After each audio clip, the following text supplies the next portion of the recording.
구독, 좋아요 꾹꾹. 여러분 반갑습니다. 말씀창고의 서현 목사입니다. 오늘도 시청해 주셔서 감사합니다. 여러분의 구독과 좋아요, 알람 설정으로 저희 채널을 응원해 주세요. 항상 함께 해주셔서 감사합니다. 오늘은 요한계시록 14장 1절부터 13절 말씀입니다. 오늘 말씀은 14만 4천 명이 가지고 있는 특징을 이야기하고 있습니다. 어떠한 특징이 있을까요? 14만 4천 명은 하나님께서 구원해 주시는 하나님의 백성의 수를 의미합니다. 그 수의 의미가 어떠한 것인지 설명을 드렸습니다. 오늘 말씀을 통해서 구체적으로 하나님께서 무엇을 알려주시는지 하나님의 마음을 함께 묵상해 보기 원합니다. 1절부터 말씀입니다. 또 나는 보았습니다. 어린 양이 시온산에 서 있고 그와 함께 14만 4천 명이 서 있는데 그들의 이마에는 어린 양의 이름과 그분의 아버지의 이름이 쓰여 있습니다. 또 나는 하늘로부터 많은 물소리 같고 큰 천둥 소리 같은 소리를 들었습니다. 내가 들은 그 소리는 하프 켜는 사람들의 하프 소리 같았습니다. 그들은 보좌 앞과 네 생물과 장로들 앞에서 새 노래를 부릅니다. 그러나 땅에서 구속함을 받은 14만 4천 명 밖에는 아무도 그 노래를 배울 수가 없습니다.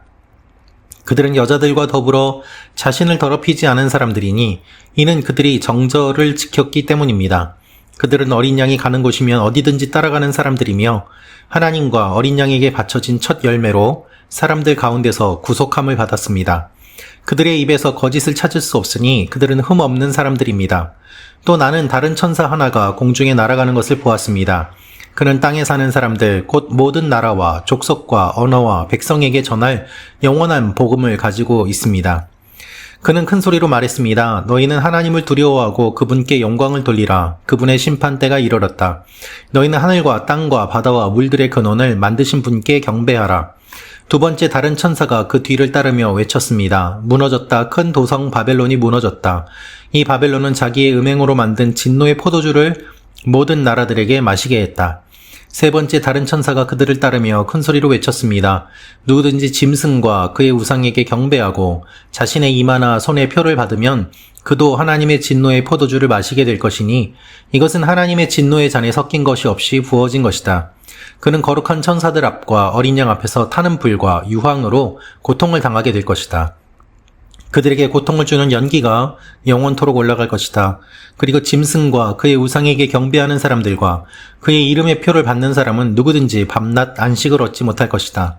성도들의 인내가 여기에 있다. 그들은 하나님의 계명들과 예수에 대한 믿음을 지키는 사람들이다. 또 나는 하늘에서 말씀하시는 음성을 들었습니다. 말씀하시기를 너는 이렇게 기록해라. 이제부터 주 안에서 죽는 사람들이 복이 있다. 그러자 성령께서 말씀하셨습니다. 그렇다. 그들이 수고를 그치고 안식할 것이다. 이는 그들의 행위가 그들을 따를 것이기 때문이다. 여러분 오늘 말씀을 보면 14만 4천 명이 등장합니다. 어린 양과 함께 시온산에 서 있는 그들의 모습이 기록되어 있는 것이죠. 그들이 가지고 있는 특징이 있습니다. 첫째는 무엇인가 하면 이마에 어린 양의 이름과 그분의 아버지의 이름이 쓰여 있다는 것입니다. 이마에 짐승의 표를 받은 것이 아니라 어린 양의 이름과 그분의 아버지의 이름이 쓰여 있습니다. 즉 하나님께서 하나님의 백성이라고 친히 인쳐주신 것입니다. 그 인은 하나님의 인입니다. 짐승의 인이 아닙니다. 그리고 두 번째로 가진 특징은 무엇인가 하면 그들이 하나님 앞에서 찬양을 한다는 것입니다. 땅에서 구속함을 받은 14만 4천 명 밖에는 노래를 배울 수가 없다고 기록되어 있습니다. 새 노래를 부릅니다. 이 새 노래는 하나님의 백성들만 부를 수 있는 노래입니다. 하나님을 찬양하는 노래요. 많은 물소리와 같은 소리였습니다. 이것이 하나님의 백성들이 보여주는 놀라운 영광의 모습이요. 권위의 모습입니다. 가장 큰 권위는 하나님 옆에서 하나님을 찬양하는 것입니다. 여러분, 높은 권력을 가진 사람 옆에서 그 자리를 지키고 그들과 함께 있음으로 말미암아 그 권위를 누리려고 하는 사람들이 얼마나 많이 있습니까? 세상 권력은 그렇습니다. 그러나 하나님 옆에서 그 자리를 차지하고 있는 것만큼 큰 권위가 어디 있겠습니까? 이들은 하나님 옆에서 자리를 잡고 있습니다. 하나님을 찬양하는 사람들입니다. 이들이 가진 또 하나의 특징이 있습니다. 그것은 무엇인가 하면 그들은 더럽히지 않고 정절을 지킨 사람들이라는 것입니다. 영적인 순결과 육적인 순결을 지킨 사람들입니다. 여러분, 거룩과 순결은 분명히 관계가 있습니다. 관계가 없을 수 없습니다. 어떻게 거룩을 지키지 않고 순결할 수 있겠습니까? 어떻게 순결하지 않고 거룩을 지킬 수 있겠습니까? 그것은 있을 수 없는 일입니다. 여러분, 거룩과 순결은 반드시 관계가 있고 또한 동전의 양면과 같은 것임을 우리는 기억해야만 합니다. 이들은 하나님 앞에 순결한 모습으로 서 있는 사람들입니다. 왜 그렇습니까? 그것은 이들이 어린 양의 신부임을 자각하고 있고 끝까지 그것을 지켰기 때문입니다. 또한 이들의 특징이 기록되어 있습니다. 5절을 보면 그 입에서 거짓을 찾을 수 없다고 되어 있습니다. 흠 없다고 되어 있지만 여러분, 사실 흠 없는 사람이 어디 있겠습니까? 누구나 다 조금씩은 흠이 있습니다. 그러나 이렇게 흠 없는 사람들이라고 표현한 이유는 무엇입니까? 이들이 의도적으로 거짓말을 하는 것을 하지 않고 그 입에서 진실을 이야기하려고 최선을 다했기 때문입니다. 하나님께서 이들을 알고 계시기 때문에 이들이 완전한 사람이라고 인정해 주시고 이들이 흠없는 사람이라고 인정을 해 주시는 것입니다. 여러분, 입만 열면 거짓말을 하는 것이 짐승의 특징이었습니다. 따라서 반대로 14만 4천 명은 거짓을 찾을 수 없는 사람들인 것이죠. 사랑하는 말씀 창고 가족 여러분, 우리의 입에서부터 가장 큰 문제가 발생합니다. 거짓을 말하는 것이 습관이 되어서는 안 됩니다. 그리고 거짓을 말하고 나서도 뻔뻔해서는 안 됩니다. 우리는 입만 열면 거짓을 말하는 사람들을 봅니다. 우리는 그 거짓이 금방 들켰음에도 불구하고 뻔뻔하게 그것을 부인하는 사람들을 보게 됩니다.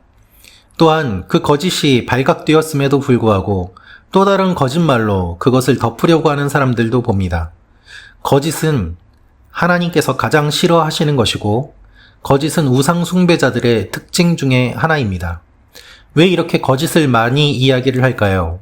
그것은 그들 가운데 양심이 없기 때문이고 그들 가운데 진리가 없기 때문입니다.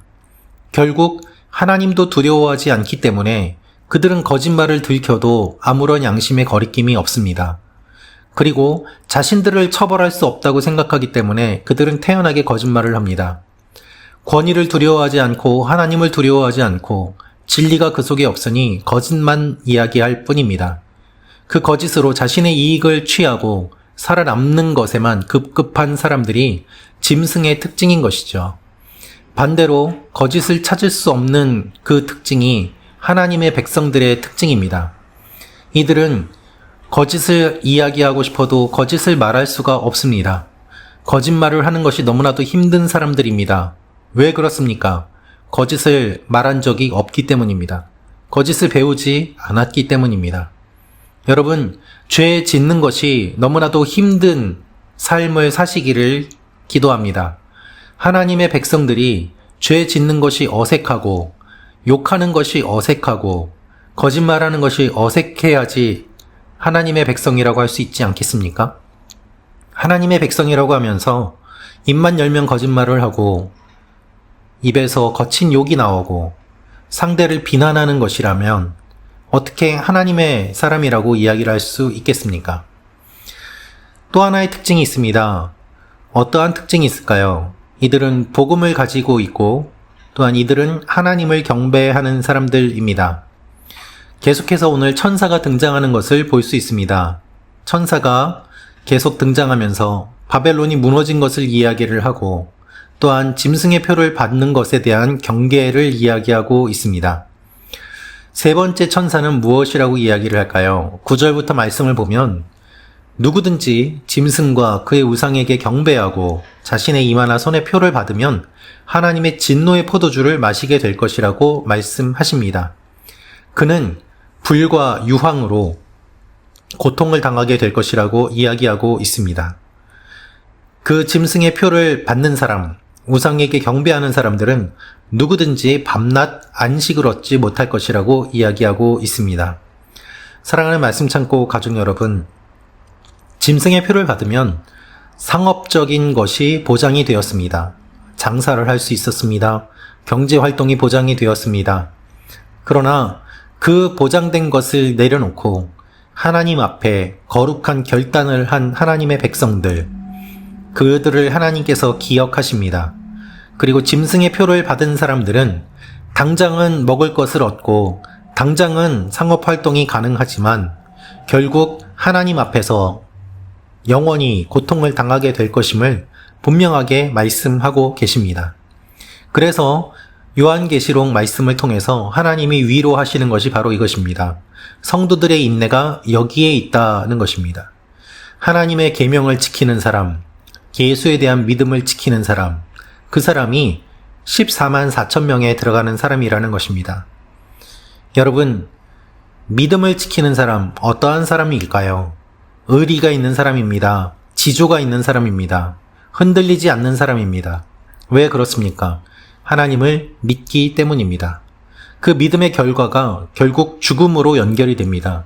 그래서 성경은 이렇게 이야기합니다. 이제부터 주 안에서 죽는 사람들이 복이 있다. 여러분, 왜 죽는 사람들이 복이 있을까요? 짐승에게 굴복하지 아니하고 끝까지 믿음을 지켰기 때문에 그렇습니다. 그래서 죽는 사람이 복이 있다는 의미는 무엇인가 하면 이들이 이 땅에서는 죽지만 그 죽음은 결국 하나님 앞에서 안식하는 것이고 하나님께서 그들을 쉬게 하시고 그들의 눈물을 닦아주시고 그들을 옆에 두셔서 하나님의 보호 아래 거하게 하심을 의미합니다. 예수님께서는 말씀하셨습니다. 너희의 목숨을 뺏는 사람들을 두려워하지 말라고 말입니다. 영원히 심판하실 하나님을 두려워하라고 말씀하셨습니다. 육신을 죽이는 사람을 두려워하지 말고 영원한 심판을 하시는 하나님을 두려워하라는 주님의 말씀이 오늘 말씀에도 그대로 적용이 되는 것입니다. 짐승에게 경배하지 않고 그 표를 받지 않았기 때문에 어려움을 겪고 고통을 당하고 결국에는 죽임을 당하는 사람이 되지만 그렇게 주 안에서 죽는 사람은 복이 있어서 결국 그들은 안식하고 그들의 행위가 그들을 따를 것이라는 말씀이 주어졌습니다. 그들의 모든 행위와 그들의 수고를 하나님께서 기억하시고 갚아주신다는 것입니다. 사랑하는 말씀 창고 가족 여러분, 우리가 이 땅을 사는 것은 힘듭니다. 힘들 수밖에 없습니다. 우리는 세상을 거슬러 가는 사람들이기 때문입니다. 그것을 하나님께서 알고 계십니다. 그러나 우리가 잊지 말아야 될 것은 힘들고 어려울 때 인내하고 더 참고 하나님 앞에 나아갈 때 하나님께서 그 모든 것들을 알고 갚아주신다는 것입니다. 물론 우리는 이 땅에서 복을 받으며 살기를 원합니다. 하나님께서 이 땅에서 우리가 살아가도록 복을 주십니다. 그러나 마지막 때에는 그 복이 사라지고 진짜 복, 진정한 복, 결국 주님과 함께하는 복을 누릴 수 있도록 하나님께서 우리를 붙잡아 주십니다. 이것이 하나님이 우리에게 주신 약속입니다. 결국 하나님은 우리에게 복 주시는 하나님이시고 끝까지 우리가 고난을 믿음으로 견디며 주님을 사모하며 나아갈 때 인내와 믿음으로 하나님 앞에 서 있을 때 하나님께서 하나님의 백성들을 기억하고 갚아 주십니다. 사랑하는 말씀 창고 가족 여러분, 이것이 우리가 걸어가야 되는 길입니다. 오늘 말씀에서 보여주신 것처럼 14만 4천 명이 가진 이 특징이 바로 우리가 가진 특징이 됨을 기억하고 이 특징을 마음에 새기며 살아가는 여러분과 제가 되기를 원합니다. 기도하겠습니다. 살아계신 아버지 하나님, 14만 4천 명으로 불러주시는 주님을 기억하고 우리가 오늘 말씀에서 알려주신 대로 하나님의 백성다운 특징을 가지고 살아가게 하여 주옵소서. 오늘도 말씀하시는 하나님을 기억하며 주님과 동행하며 나아가는 주님의 백성들이 되게 하여 주옵소서. 예수님의 이름으로 기도합니다. 아멘.